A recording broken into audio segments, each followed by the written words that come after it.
Welcome to this video step-by-step guide on using Excel data feeds with foreCASH. For a general overview of Excel data feeds, please see a separate video. But if you're ready to set up data feeds in foreCASH now, then watch on. Before opening foreCASH, let's take a look at the data in Excel we wish to use. The Excel file we're using has two tabs, one called New Products and one called Old Products. Our New Products tab has some workings for the predicted sales of 3D TVs. The working is based on 3 teams, which build up to a total on row 8. I'm using a calendar year, but months do not have to run from January to December. Use your company's financial year to give 12 months worth of data. To get to the sales total, we could tell foreCASH to link to this data in row 8. But what would happen if we introduced a 4th team and inserted a new row?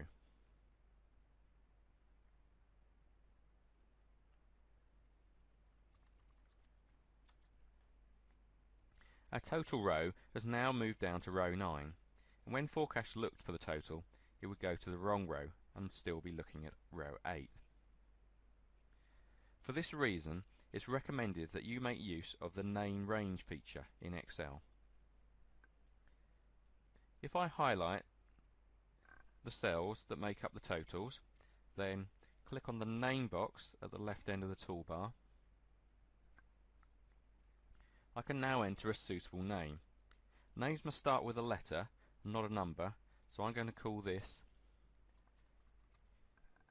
3D TVs 2017.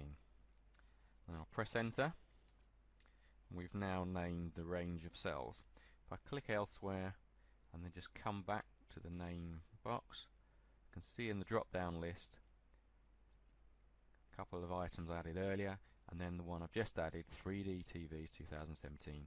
If I click on that, you can see we have selected the totals row that we're interested in. foreCASH recognises name ranges and therefore will be able to follow the intended data even if new rows are added. I'm going to look now at the second tab, Old Products.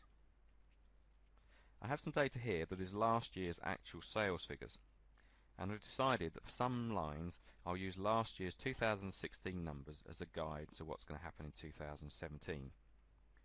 I'll feed in the 2016 figures into foreCASH, but I won't use exact figures for 2017. I'll be telling foreCASH to derive the 2017 figures from the 2016 numbers by applying an uplift or a downgrade. So if I think first of all about flat screen TVs, I'm going to assume that the new 3D TVs will eat into sales, so I'll apply a downgrade to these numbers once I get into foreCASH. For the curved TVs, they only started during last year, so you can see that the January 16 numbers of 0 sales aren't going to be much help to me in predicting what January 2017 sales will be. I can still use this information, but when we get to foreCASH, I'll be telling foreCASH to derive the 2017 figures working off the December 16 numbers, so the end of the period numbers. Okay, so now you have an idea of what I want to achieve in my forecast. Let's open foreCASH itself. I've set up 3 sales items in foreCASH already. The third item is our 3D TVs. We can see that the input method is currently set to amounts. I could edit the item here, or in this case I'm going to go on to the next screen and I edit the item. So if I edit 3D TVs, go into the sales section, the method of entering sales is currently set to amount, but I want to change this to a monthly Excel data feed. Having clicked that method, you can see I've got a new tab that's arrived, monthly data feeds, and currently we have no feed set up. So let's go in and add a new feed. So I'm adding a data feed for the first year of my forecast, January 2017. I can browse to a new file, or if there's some feed set up already, I I can go to the drop down and find the file that I'm already using elsewhere in the forecast.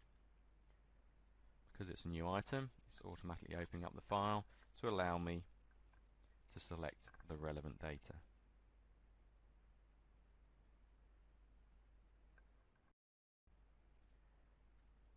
I have a drop down box to select the relevant sheet that I'm looking to use. Here the new product one is OK. And I can then select the data that I'm interested in. I can start the data range I'm interested in by pressing S. I can go down vertically, press E to show the end of my range. Here we want to go the other way, so let's press, for example, S there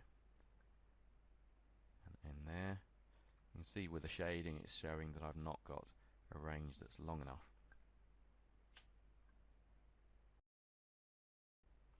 The alternative way to select the data that we're interested in is to use the name ranges that are on this sheet. So clicking to my list, I can see there are my 3D TVs.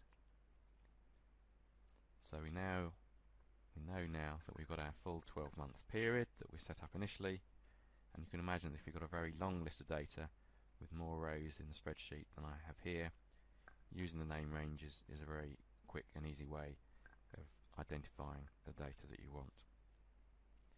Okay, let's confirm that selection. Coming back to this sheet now, we can see that in the range it's specifying 3D TVs as the name range rather than showing, for example, B9 to an end cell. And we can also see that the last attempt to connect to that data was successful, and it's showing us when that last connection was made. If it wasn't successful, you might get some additional validation notes in that box at the bottom. Okay, so let's save that. And we can now come back and see that we've got a preview being pulled through of that data that we selected. Okay, so if we close that and return to the item itself, save, we can now see that those numbers have come through into our sales item forecast. And if we return to the overview, you can see also that the amount is updated there. Let's edit another item now. Let's go into the curved TVs. Edit the sales. You can see there's one feed set up already. Edit that. Okay. So this is currently showing some 2017 figures on the new products, which isn't correct. So what I'm going to do now is I'm going to add a feed. What I'm going to do is add the prior year data. Prior year 2016. Choose from my existing file. This time I want to go to the old products tab. And the data range I want is for curved TVs last year, 2016. Okay, so let's save that. And again, save back to the summary. Okay, so I've now got 2 years worth of data here. You can see that because this is prior year data, it's greyed out. So it's not actually impacting the numbers that I'm going to report for my cash flow forecast. But now that I've got that data there, I can go into my second year's worth of data. So my 2017 figures is currently linked to the new product sales, which isn't correct. What I want to do is, rather than have this as a true Excel data feed, is make it a derived feed. So it will now use the prior year information in some way. Now the curved TVs were a product which started up during last year and had zero sales in January and February. So we're going to use the prior year close as a starting point. So we'll use December 16 as a starting point for the 2017 sales figures. Could say there's no uplift at all and they've grown to their peak, but let's just say we're going to add a monthly amount of £500 to that December figure to run us through 2017. So let's save that, and then hopefully now in the preview you can see that we finished December 16 at 11,500 and the new monthly sales figure is 12,000. Okay, close and save that. Save again. return to the 3 different items. Okay, then thirdly we're going to look at the flat screen sales. Let's edit and edit the feed here. We can see the screen's telling us that there's currently 1 true data feed set up, and then there's 2 derived feeds, uplifts or downlifts, following on from that. So let's check whether we've got the settings right for that item. Okay, so the initial feed is coming from the old products and it's a cell range, so we can't be sure that that's linking exactly where we want. So let's edit that item, go into the detail, and yes, B8 to M8 isn't the right range, so let's make this a safer setup and select the flat screen 2016 name range so that we make sure we're locked onto those figures. Okay, select that and save. Okay, so having got our main data feed set up, we've then got the 2 derived forecasts here. We've got both the 2017 and the 2018 figure here. Let's just edit the first of those, the 2017.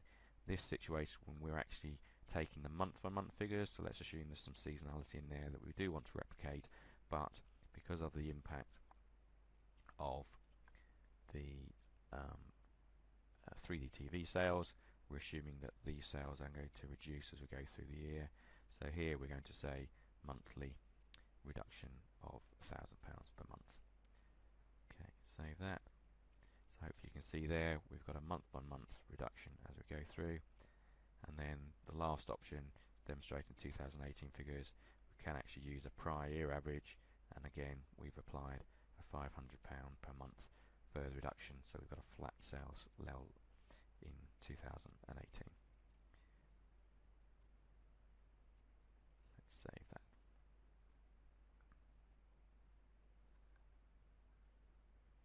So there are our 3 sales items set up. Our 3D TVs are a direct feed in, and our flat screens and our curved TVs are using some 2016 figures, which have then have some derivation, some rules applied to give us some 2017 figures. This example has been dealing with sales, but you can also use Excel data feeds for cost of sales, direct costs, overheads, and simple payroll lines. And you can imagine that if you're using data feeds extensively, it's important to be able to keep track of all of those. And there's a number of places where you can initiate a report of all the feeds you have, including at the bottom of the sales screen here. And this will now push out into Excel a summary of all the feeds and the values they contain. So here are the 3 feeds that we set up for sales. You can see there's a line for each relevant year that contains a feed. And if we scroll further over, we can see a grand total of the amount that's been fed in by year. And if we expand that box, we can also see the monthly figures as well.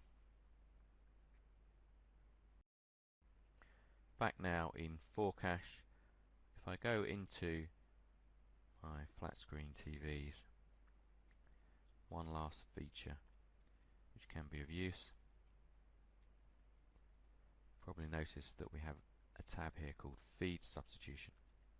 So if as you go through the year you make a new version of the files and you want to retain your existing documents and you just want to substitute a new file, you can browse and find the file that you want to use instead.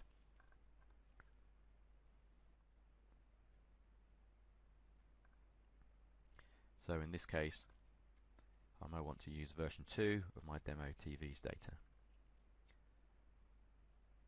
So if I select that item, or select that file, I can decide where I want to apply this substitution to.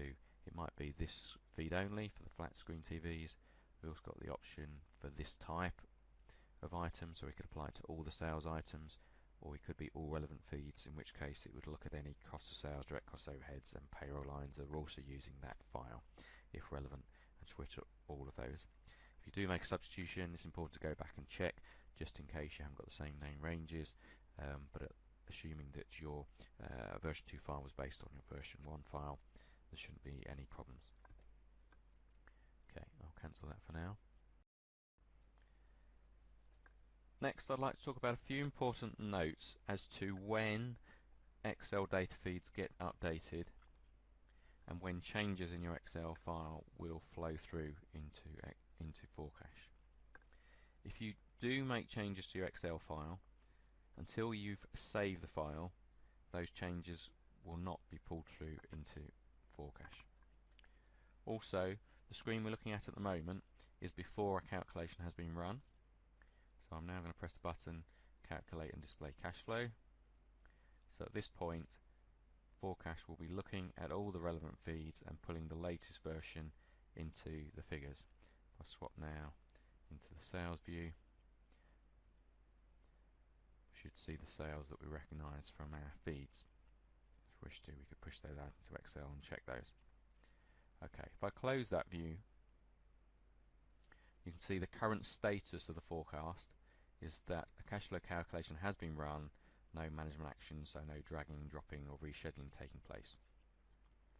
Now at this stage you may have produced a forecast, issue reports to colleagues or to banks, and you want to make sure that that forecast is fixed. So if I click on the redisplay cash flow button, even if I've made changes in the underlying Excel files, then those changes will not flow through into the forecast. So they won't flow through. You're just redisplaying the forecast that you generated previously. And if you run the reports for the feed report, it will show you the feed date and the feed time of when those feeds were last updated, just to be sure exactly when those feeds were last refreshed. Now if you have made genuine changes and you want those to flow through into your forecast, as you would normally, just click the clear cash flow calculation amend base data, rerun the calculation, and the Excel feeds will update. So just to clarify, if you're doing general forecasting and you're frequently coming in, calculate and display, and then clearing and recalculating, yes, your Excel feeds will always be up to date.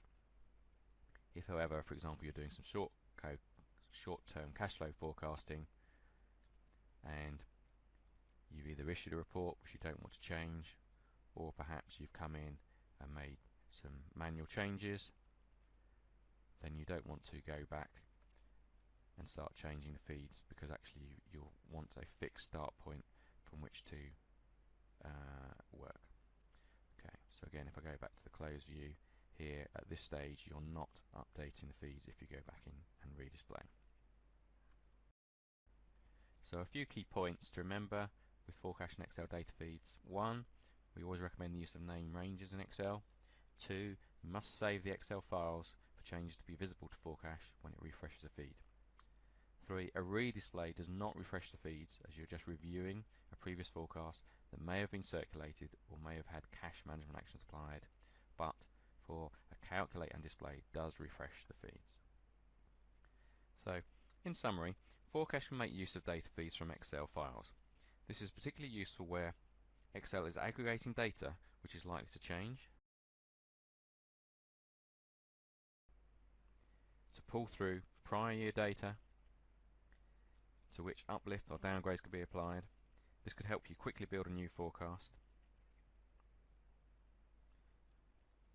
or you could even pull through an entire P&L for the current year. This can be useful so that you can turn a single year into multi-year forecast for up to 5 years very quickly, or in order that foreCASH can apply trade terms and VAT settings to your P&L to generate your balance sheet, cash flow and funds flow reports for you. Thank you for watching. If you'd like any more information, please contact us via the method shown below.